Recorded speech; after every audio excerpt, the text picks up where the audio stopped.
Bharatiya Janata party ગુજરાતમાં ગઈ વિધાનસભાની ચૂંટણીમાં 156 બેઠક લઈ આવ્યા પછી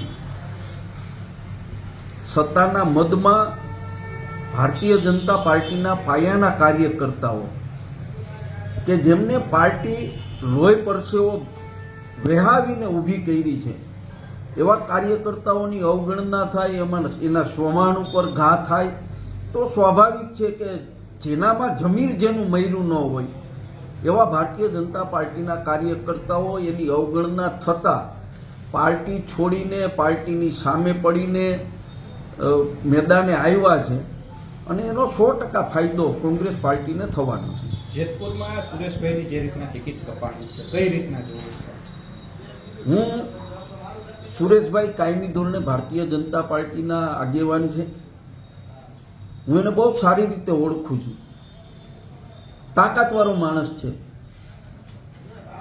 ભારતીય જનતા પાર્ટીએ એના સહારે જેતપુરમાં 44 ઉમેદવારો ઊભા રાખ્યા કે જે સુરેશભાઈના કહેવાથી નગરપાલિકાની ચૂંટણી લડે છે અને જે બધી વ્યવસ્થા કરતા હોય એનું જ મેન્ડેટ ન આવે. ભાજપ 44માંથી 42 મેન્ડેટ જ રજૂ કરે એ પાછળનું કારણ શું હોય એ સમજાતું નથી. રાજકીય જે ચર્ચાઓ ચાલે છે એ ચર્ચા મુજબ હાઈકમાન્ડમાંથી આ બંનેની ટિકિટ કપાણી હોય, બંનેને મેન્ડેટ ન આપવાનું નક્કી થયું હોય એવું બહુ સ્પષ્ટ લાગી રહ્યું છે. શું લાગે છે આમાં કોની પાછળ રાજકારણ લાગે છે? જયેશભાઈને નીચે બતાવવાના પ્રયાસ થઈ રહ્યા છે કે સુરેશભાઈ? જો 100% આજે ધોરાજી, ઉપલેટા, ભાયાવદર નગરપાલિકાની અંદર કોંગ્રેસ પાર્ટી પાયાના કાર્યકર્તાની અવગણના કરે, લલિત વસોયાના કોઈ અંગત માણસ કે જેને પાર્ટી મેન્ડેટ છેલ્લી ઘડીએ ન આપે તો સ્વાભાવિક છે કે એ લલિત વસોયા ઉપરનો ઘા ગણાય.